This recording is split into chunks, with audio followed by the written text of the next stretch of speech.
Hey everybody, Eric Dorward here with the Spartan Rocketry Club, continuing our build of the Estes Doorknob Pro Series rocket, and this is part of the build where the Pro Series part is actually going to come into play.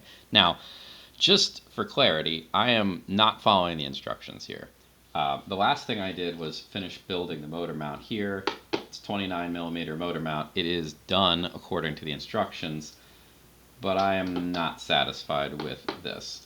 It's fine. I mean, it seems strong enough, I guess, but I want this to be beefier, just in case I decide to use a bit more aggressive motors in it. So to reinforce things, I'm going to end up using some epoxy. So again, epoxy, if you've watched previous videos or if you know anything about epoxy, it's not something that you should use if you are not a grown-up. You can develop a lifetime allergy to epoxy, and it's cumulative. Regardless of whether you are a grown-up or not, well, if you are a grown-up, you should still plan accordingly. So I have a glove that I'm going to use. I'm going to put it actually on my left hand, because my left hand is the one that's likely to get any epoxy on it, ironically, even though I'm going to be using my right hand as the stick. So all set there. I've got a cup here that I'm going to be using to make my epoxy. I've got my usual glue dowel rod, and I've got the epoxy itself. Epoxy is a binary, so it comes in two parts. You can certainly buy yourself a tube that has the two parts separately and then mixes them together. This is much more economical. You get, the tube doesn't cost a whole lot less than these two bottles, and these two bottles are going to last a while. The tube I find to be not a particularly good value because you basically need a new applicator every time you use it, and they tend to get, well, as soon as the glue mixes, you're making essentially a plastic brick. So the applicators are basically one use only, and I don't know, it doesn't seem like a particularly good value for your money. The downside to getting or using this approach is that you need to mix it yourself, which is actually kind of an upside in this case because I get to say how much I want. So I'm going to squeeze some of this stuff in here.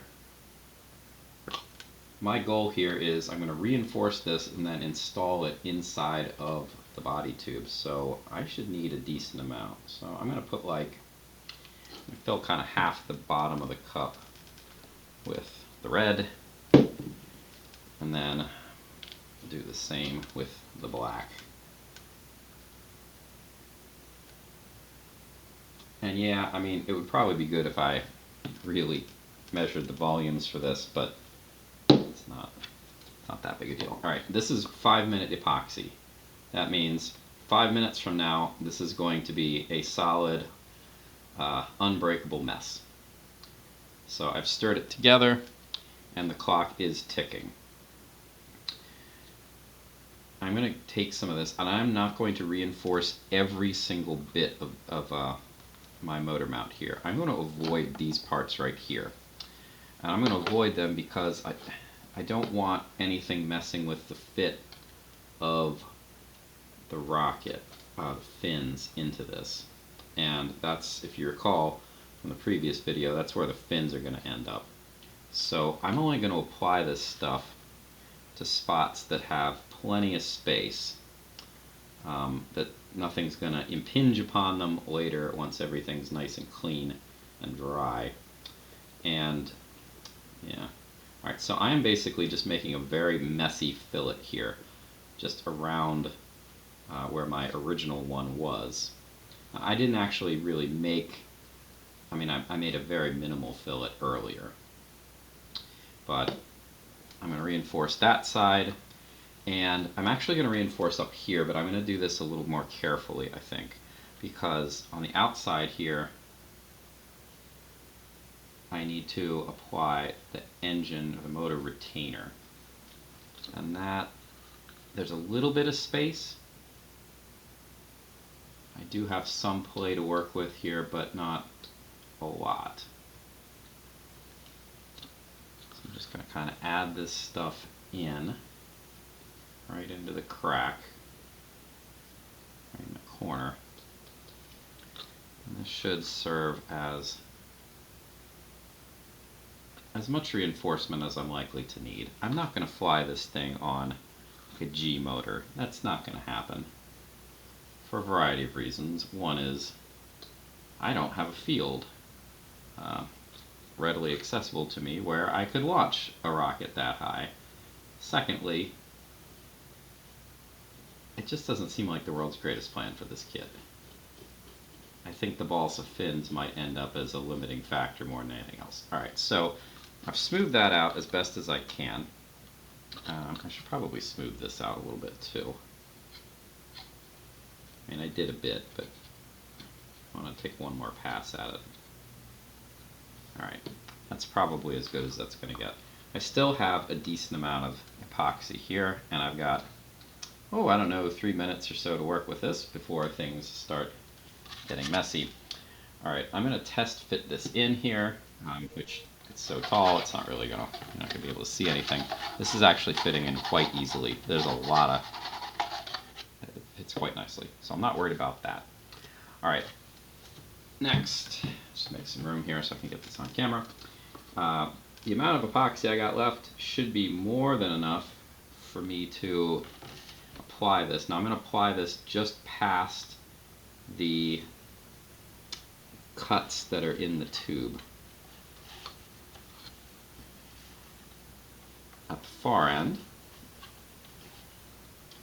that's probably not the exact right place for this to go. In fact, I'm quite sure it's not. I need a second bit farther down as well, but this seems like a good place to start. Because otherwise, I mean, nothing is going to be touching right at the far end. This is a good place to start. Alright, so there's plenty in there. I still have more than enough, one would think. This is I'm gonna have to kind of eyeball this. So just comparing the length, the length of my tube, so it's almost the full length of my dowel here. Yeah, I'm gonna have to clean that up that I just dribbled. So this is gonna have to go in pretty much the whole length.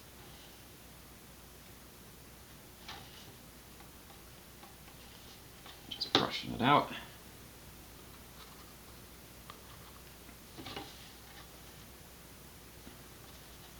Again, the clock is ticking here. You can buy epoxy in a variety of minute of dry times.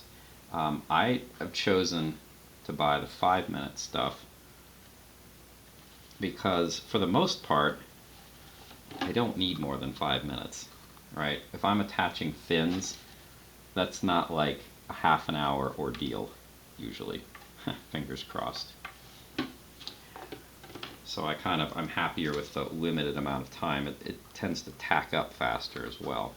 Alright, last bit, I'm going to apply it right in front of the cut inside the tube, and then I should be ready to put the motor mount in place.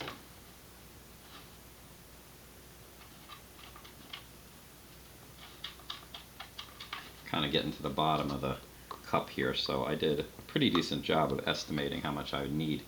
And I'm also doing alright on time. This stuff is definitely starting to get tacky. So, yeah, clock is running out, but I'm just about to the point where that doesn't matter anymore. Like right there, that's the last bit I need to paint in. This is gonna stick to pretty much whatever I attach it to, so care needs to be paid, and I need to clean this stuff up like right now so I don't end up with a permanent plastic goop spot.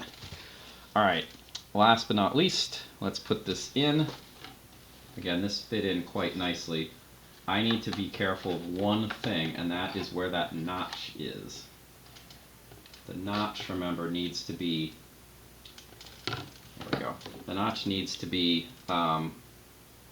centered, of course, because otherwise, what's the point? Doesn't, it would accomplish nothing. And I need to make sure that the end is flush. So I'm just going to put this vertically and then gently push it forward. And that should, well, it would, almost. flush, except that it kind of fell out a little bit, so I'm going to move faster this time. Alright, now I'm going to test fit one of these fins in here. It looks like I nudged it a little bit in the process. So I'm just going to test fit that it goes in and the whole way down. Great. I'm going to try all 4, just to be certain. It's 3.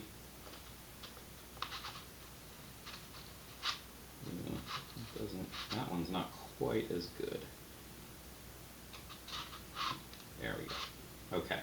All 4 in place. I see a little smudge there too. That I might have picked up from the spot that I had on the ground. Or it might be from my gloves. I have a feeling it's from my gloves. So here I'm going to do. I'm going to take this glove off because it's done its job. And I'm going to just mop up any spots that I see where there's any shininess, because the shininess would be the epoxy. Okay. Alright, now that's great. That needs to sit. And I'm throwing, gotta get rid of all that stuff.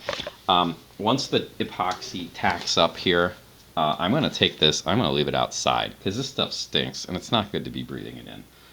My room here is pretty well ventilated, but still, I don't need this indoors. I could probably live in the garage too.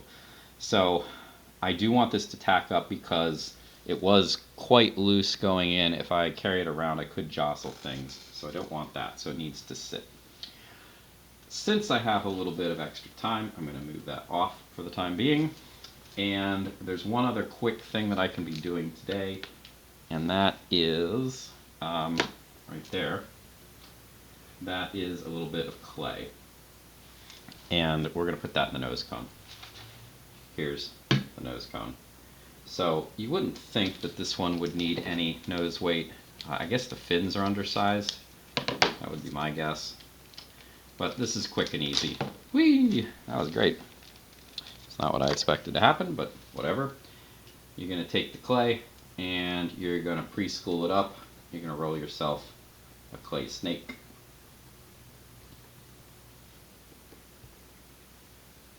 This doesn't need to be a particularly good clay snake. It just needs to fit in that hole, which is quite large, and there it goes. There are 2 of these. You definitely want to use all of it. You should always use all the clay that they provide you. They provide you with an amount for a reason. It's because somebody took the time to figure out where the center of gravity and the center of pressure are in these rockets. There we go. Now, I need to get this all the way down into the nose cone. The problem here is the nose cone is absolutely enormous, and this is as much scrap as I have of balsa, and that's typically what I use. By the way, this is another dowel that I've used for epoxy in the past. It barely fits. So you might need to use the launch rod. Whoops, bop the camera. You might need to use the launch rod in order to do this. That is a decent option. It is a long, good option. It's going to reach the whole way to the nose cone. And I'm just pushing the whole thing down as far as I can. There we go. Into the nose cone. I can actually see it. It's a dark spot. I can also see the dowel as I'm moving it around in there too, which is kind of nice. But I mean, you don't really need to be looking in the hole in order to do this, which is good because that's not what I'm doing right now. So you just kind of push along the edges, push in the middle a couple times too, but as long as you push down the edges, it should be adequate. So have a look. Yeah, look at that. It's that's pretty good actually. You can see it. Yeah. I'm going to just tamp it down a little bit. I'm going to look down the hole this time because I want to tamp it in the middle. That's the spot I usually miss more than anything else. But overall, I mean, that looks pretty good. It is entirely possible that the glue is going to dry out and it's not going to stay in the nose cone. I wouldn't worry about that too much, really. It happens. A little piece might get loose. It'll rattle around. It'll be annoying, but It's probably not going to fall out that hole, and if you really care about it, just put a piece of tape over top.